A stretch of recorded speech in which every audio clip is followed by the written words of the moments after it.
औज़ुबिल्लाहि मिनश्शैतानिर्रजीम बिस्मिल्लाहिर्रहमानिर्रहीम सल्लल्लाहु ताला अला हबीबिही मुहम्मदिन व आलिहि वसल्लम। मोहतरम ख़वातीन व हज़रात, अस्सलामु अलैकुम। हज़रत यूसुफ़ अलैहिस्सलाम का किस्सा आजकल हम आपके साथ शेयर कर रहे हैं। आइए इसको कंटिन्यू करते हैं। अब तक जैसे कि हम जान चुके हैं कि हज़रत यूसुफ़ अलैहिस्सलाम के भाई हज़रत यूसुफ़ अलैहिस्सलाम के पास गल्ला लेने के लिए आए थे। जब उनके इलाके किनान में कहत पड़ा है, हज़रत यूसुफ़ अलैहिस्सलाम अपने भाइयों को पहचान गए और उनसे कहा कि आप अपने भाई बिन्यामीन को भी अगली बार साथ लेके आइएगा, फिर ही उसको उसके हिस्से का गल्ला मिलेगा। और जब वो बिन्यामीन को साथ लेके आए हैं तो हज़रत यूसुफ़ अलैहिस्सलाम ने एक तदबीर इख्तियार की है। शाही प्याला अपने भाई के गले में रख दिया है और मिस्र के कानून के मुताबिक फिर उन्हें अपने पास ठहरा लिया है, बज़ाहिर चोरी का इल्ज़ाम लगा के। और इस बार उनके भाइयों को बिन्यामीन के बग़ैर ही अपने वालिद के पास जाना पड़ा है। और हज़रत याकूब अलैहिस्सलाम ने जब इस बात के बारे में सुना है तो उन्होंने कहा है कि जो कुछ तुम लोग कहते हो मैं मान लेता हूँ, बिन्यामीन चोरी नहीं कर सकता, लेकिन मैं सब्र करता हूँ, बेशक अल्लाह सब्र करने वालों के साथ है।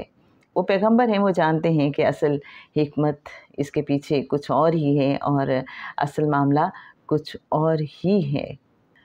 अब दोबारा से गल्ला ख़त्म हो गया है और भाइयों को फिर से किनान से मिस्र तक का सफ़र तय करना है, लेकिन इस बार वो कुछ हिचकिचा रहे हैं। आइए इस किस्से को कंटिन्यू करते हैं। राज खुल गया। गल्ला ख़त्म होने के बाद फिर मिस्र जाने के बारे में सोचने लगे, लेकिन शर्मिंदगी की वजह से जाते हुए हिचकिचा रहे थे।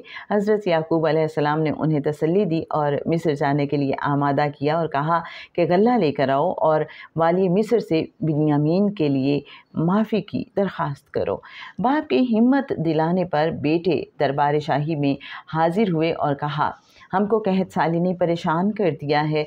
अब मामला ख़रीद व फ़रोख्त का नहीं है, ज़राए आमदनी ख़त्म हो गए हैं, हम गल्ले की पूरी कीमत अदा नहीं कर सकते। अगर हमें गल्ला नहीं मिलेगा तो हमारे घर में फाके शुरू हो जाएंगे।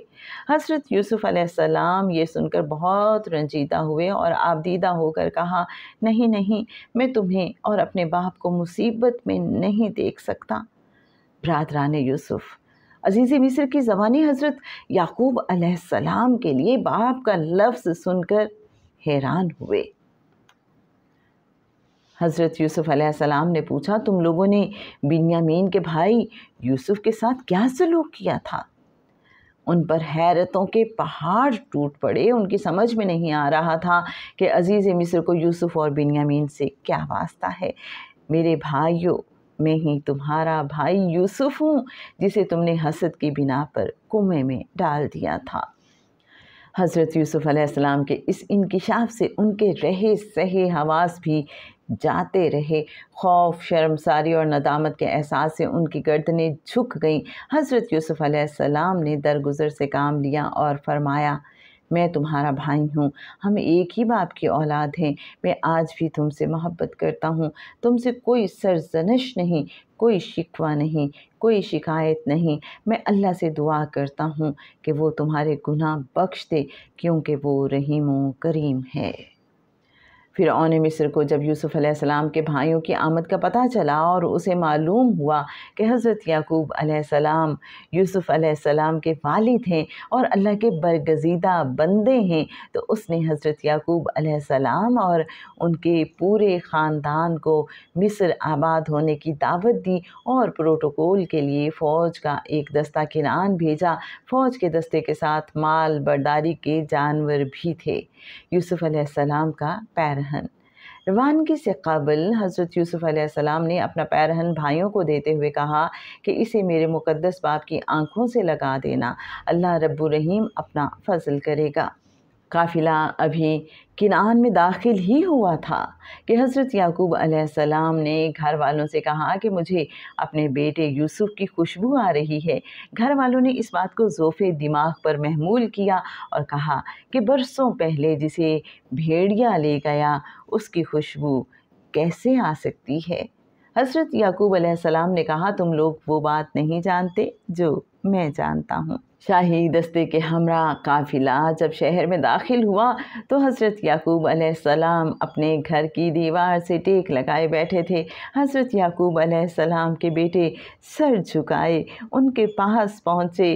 حضرت یعقوب علیہ السلام نے خوشی اور بے قراری سے کہا تم سب آ گئے، مجھے یوسف کی خوشبو آ رہی ہے۔ یوسف ہمارے ساتھ نہیں آیا، ایک بھائی سر جھکا کر بولا اور پیرہن نکال کر ان کو دے دیا اور کہا یہ پیرہن یوسف نے بھیجا ہے۔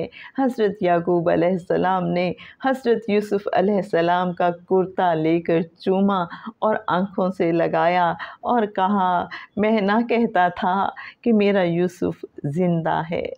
جیسے جیسے حضرت یوسف علیہ السلام کے کرتے کا لمس آنکھوں میں جذب ہو رہا تھا، بینائی لوٹ رہی تھی اور حضرت یعقوب علیہ السلام کی نابینا آنکھیں روشن ہو گئیں۔ بھائیوں نے اول تا آخر سارا قصہ سنایا اور کہا فرعون مصر نے دعوت دی ہے کہ آپ سب مصر میں آ کر آباد ہو جائیں۔ حضرت یعقوب علیہ السلام پورے خاندان کے ساتھ مصر روانہ ہو گئے۔ خاندان کے افراد کی تعداد 70 تھی۔ والد سے بچھڑتے وقت حضرت یوسف علیہ السلام کی عمر 17 سال تھی اور حضرت یعقوب علیہ السلام 90 سال کے تھے۔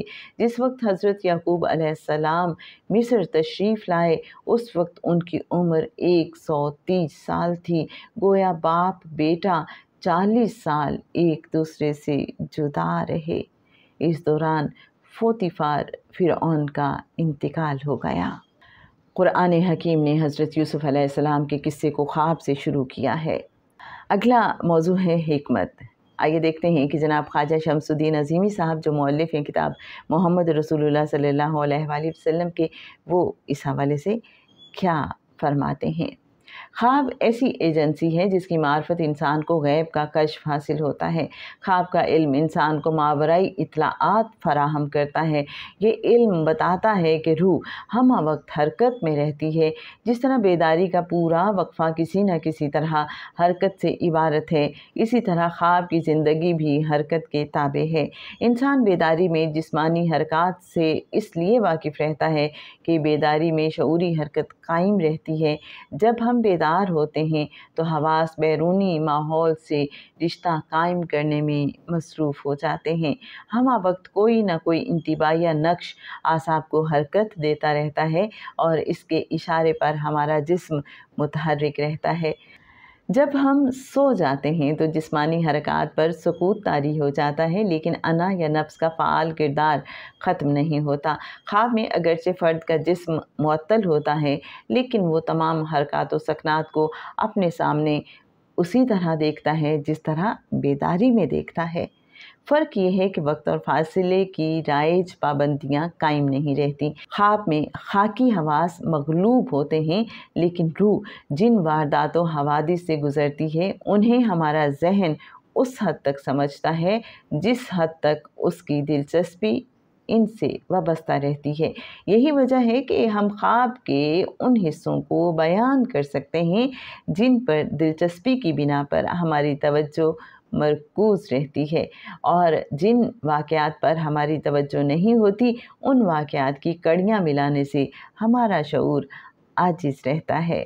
کبھی ایسا ہوتا ہے کہ شعور روح کی واردات کو مربوط حالت میں دیکھ لیتا ہے اور روح کی حرکت شعور میں اس طرح سما جاتی ہے کہ اس میں معنی پہنانا ذرا بھی مشکل نہیں ہوتا۔ اس ہی حالت کو سچا خواب کہتے ہیں اور یہی کیفیت ترقی کر کے کشف و الہام بن جاتی ہے۔ جناب حضرت یوسف علیہ السلام کا قصہ ابھی ختم نہیں ہوا۔ اس میں جو حکمتیں ہیں، اس میں جو قوانین ہیں، اس میں جو فارمولے ہیں، اس میں جو راز ہیں، انشاءاللہ نیکسٹ ایپیسوڈز میں اس حوالے سے بات ہوگی۔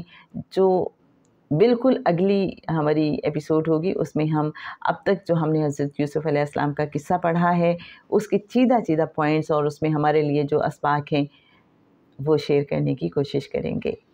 آپ اتصال النبی صلی اللہ علیہ وآلہ وسلم ہمارا لائیو سیشن جو ایوری تھرسڈے رات 9 بجے زوم میٹنگ کے ذریعے ہوتا ہے جوائن کر سکتے ہیں۔ ڈسکرپشن میں ہمارے اتصال النبی صلی اللہ علیہ وآلہ وسلم واٹس ایپ گروپ کا لنک آپ کو مل جائے گا، آپ اس کو کلک کیجئے اور اتصال النبی صلی اللہ علیہ وآلہ وسلم کا حصہ بن جائیے۔ صلی اللہ تعالیٰ علی حبیبہ محمد وآلہ وسلم۔ السلام علیکم ورحمۃ اللہ وبرکاتہ۔